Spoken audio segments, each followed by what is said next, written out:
Indigo सरकार को सीधा सीधा चैलेंज कर रहा है, ये बहुत बड़ा दुर्भाग्य है।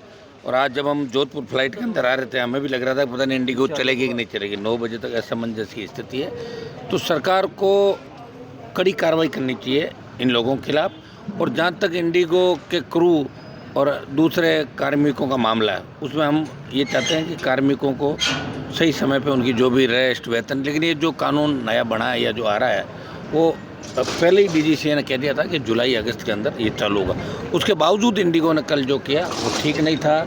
बहुत से लोगों की आपने देखा कि दूल्हा दुल्हन जो अपना खुद का रिसेप्शन पे नहीं पहुंच पाए, बहुत से लोग बीमार थे, क्या हालत बनी। तो इसके लिए अपन कह सकते हैं कि इंडिया के अंदर अभी भी कानून तो अपन ला रहे हैं सारी बातें, लेकिन दिल्ली में जो पार्लियामेंट चल रही है और उस वक्त इंडिगो ने भारत की सरकार को चैलेंज किया। इस मामले को लेकर सोमवार को हम लोकसभा के अंदर भी इस बात को उठाएंगे और इनके खिलाफ जो इनके बड़े लोग इनका जो सिस्टम है मैनेजमेंट का, उनके खिलाफ कार्रवाई की मांग कर। भाग्य है, मेरे हाथ में तो सारा कुछ करने का नहीं है, कर तो मोदी जी रहे देश के अंदर, लेकिन हम संघर्ष करेंगे। सारी बातें आपकी जहाँ भी होगी उचित मंच के अंदर मंच पे हम इस बात को उठाएंगे। राजस्थान के अंदर बहुत बड़ा दुर्भाग्य, एक मजाक के अंदर राजस्थान में निकल गया। भजन लाल जी को लोग सीरियस नहीं ले रहे, एक मजाक के रूप में, और उम्मीद नहीं थी कि इस तरह राजस्थान चलेगा। पहली सरकार हमने देखी जब से यूनिवर्सिटी की राजनीति छोड़ के 98 से 25 तक का जो दौर है, मैंने पहला मुख्यमंत्री और पहला सिस्टम देखा जहाँ किसी को कुछ पता नहीं, कौन चला रहा सीएम को और कौन सी बात इनकी सही है। सुबह स्टेटमेंट कुछ होता है, शाम को कुछ हो जाता है, जहाँ नहीं जाना होता है चले जाते हैं, जहाँ जाना होता है नहीं जाते। जिस तरह के इनके बयान आते हैं, जिस तरह बीजेपी ने यू टर्न लिया आरपी तमाम उन मुद्दों को लेके, और ये भी कहा कि ऐसा ही भर्ती को लेके हम अपील नहीं करेंगे। जब हाईकोर्ट ने ऐसा ही भर्ती रद्द करी तब बीजेपी के नेता श्रेय ले रहे थे और सीएम का खुद का बयान था कि हम कोई अपील नहीं करेंगे और इसका फैसले का हम सम्मान करते हैं। और उसके बावजूद ये डीबी के अंदर अपील सरकार ने कर दी। तो सरकार की कथनी और करने के अंदर अंतर है। बीजेपी और कांग्रेस एक भाजपा कांग्रेस है कि बीजेपी पुराने वाली नहीं रही, जो पुरानी बीजेपी थी। अब सब इनके तेवर बदल गए, अब सब इसी में लगे हैं कि भाई लोगों को तो मैं जानता हूँ, वो कह रहे हैं अंतिम मौका मिला है, जितना लूट सको लूट लो इन महकमों को और स्टेट को। नेता हैं, एक तरह तो सादगीपूर्ण जीवन और देश के प्रति समर्पित, परिवार से दूर। गवर्नर साहब के तो भाई संबंध होते हैं, शादी ब्याह तो मेरी बात, ये व्यक्तिगत तो होते हैं उनके। इस मामले में अपन क्या कह सकते हैं सर? अब तो देश सारा ही इसी स्पीड से चल, क्योंकि मेरा पुराना रिश्ता रहा इन लोगों से, और शादी सच्चाई है, वो जाने के बाद ही पता लगेगा। उनकी खुशी है कि मैंने राजस्थान का सम्मान देश में बढ़ाया। 19 में एमपी बन के गया। उस समय जब सेंट्रल हॉल में चर्चा चलती थी, यूपी, बिहार, पंजाब, हरियाणा के एमपी जो बात करते थे कि राजस्थान में माइंड सेट है कांग्रेस बीजेपी के अलावा कुछ भी नहीं है, अब वही लोग ये कहने लगे कि राजस्थान में 30 से 28 के अंदर हो जाएगी। और हम इस बार बड़ी मजबूती के साथ राजस्थान में चुनाव लड़ेंगे। और इस प्रदेश के अंदर भी जहाँ कोई किसी तरह की आवाज़ नहीं उठाता, जहाँ लगता मुझे बुलाते, निश्चित रूप से जाता भी हूँ, सबको न्याय भी दिलाता हूँ, सर्व समाज को साथ लेके भी चल। एक व्यक्ति जो पार्टी राजस्थान का भारतीय आदिवासी पार्टी भी है, लेकिन उनका इलाका एक सीमित डूंगरपुर, बांसवाड़ा, प्रताप कर रहे हैं। और 18 का जो हमारा सफ़र है 13 से 25 तक का, वो 18 शुरुआत हुई।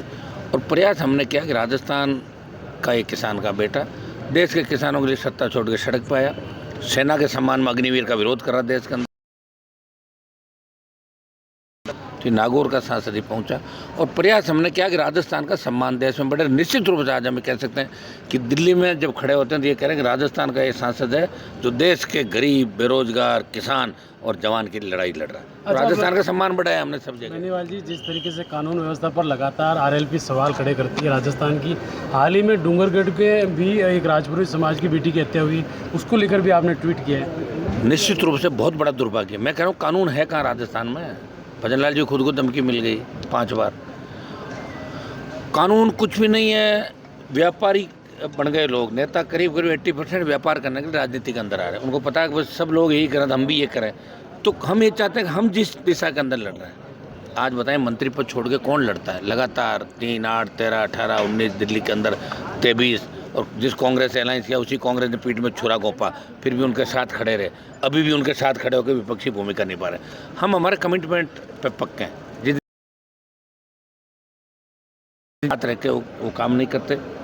राजस्थान बिल्कुल गलत ट्रैक पर चला गया। नशा पंजाब से भी ज़्यादा राजस्थान के अंदर एमडी, इसमें चरस, गांजा, और सबसे बड़ा क्राइम गैंगवार जो यहाँ नहीं होती थी, वो आज हमारे ये सारे बाड़मेर, जोधपुर, शेखावाटी के इलाके, आप इकलौते बच्चे नशे का आदी हो जाते हैं। अपने ही माँ बाप के ऊपर हम देखने को बोलती, कानून का बे खत्म हो गया। ऐसे अधिकारी लगे, आप जोधपुर का ही ले लो, आपका जोधपुर का कमिश्नर भ्रष्ट व्यक्ति है, आईजी उससे ही ज़्यादा, यहाँ ग्रामीण का एसपी उससे ही ज़्यादा, तो सारा कूड़ा करकट लाके यहाँ पटक दिया जोधपुर में। अब तो जोधपुर तो गया आपका, जब तक ये हटते नहीं हैं तब तक यहाँ आम आदमी को सफ़र करना पड़ेगा। और यहाँ के नेता पता नहीं क्या करते हैं, नेता भी दुखी है, शायद उनके भी काम नहीं हो रहे, इसलिए नहीं हो रहे, वो नेता करीब करीब ऐसे ही हैं जैसा यह सिस्टम है। तो ये दुर्भाग्य मैं एक जगह का आपको बता रहा हूँ, प्रदेश में बहुत बड़ी स्थिति है। जो लोग हमारे फ़ोन टैप कर रहे थे, उन लोगों को पुलिस मुख्यालय ने बड़ी जिम्मेदारियां राजस्थान में दी है। जो गहलोत के करीबी थे वो आज भजन लाल और बीजेपी के करीबी है। पुलिस के लोग जो ज़मीनों का कारोबार करते हैं वो अच्छे पदों पर बैठे हैं। तो और हम क्या करें, एक सांपनाथ दूसरा नागनाथ, चोर चोर मोसेरे भाई, दोनों पार्टियां मिली हुई है, लड़ाई हम लड़ रहे हैं। अभी राजस्थान का जवान तय करेगा, हमें वोट देकर 10 सीट हमारी 15 आ जाती तो हम बता देते कि सरकार कैसे चलती। बिना सीट के भी लड़ाई लड़ रहे हैं। हमारी एक सीट विधानसभा में नहीं, सड़कें हैं या लोकसभा है, तो वहाँ हर मंच पे अपनी बात कहने का प्रयास करता है। जब हमारे 61 बच्चे मिसिंग हो गए रशिया से, जो स्टडी वीज़ा और वर्क वीज़ा पे वहाँ गए थे, और उनको यूक्रेन के युद्ध के अंदर झोंक दिया, आवाज़ उठाई लोकसभा के अंदर। प्रयास हर व्यक्ति के लिए कर रहे हैं, उनमें राजस्थान के भी हमारे आधा दर्जन से ज़्यादा बच्चे थे। तो जो भी मामला आएगा उसको हम हल करने का प्रयास करेंगे और आगे भी इसी तरह लड़ते रहेंगे। 28 की जो हमारी जंग है, निश्चित रूप से बड़ा परिणाम राजस्थान के अंदर इस बार आएगा। बहुत नई क्रांति राजस्थान का नौजवान इस बार लेकर आएगा। आप कह रहे हैं 28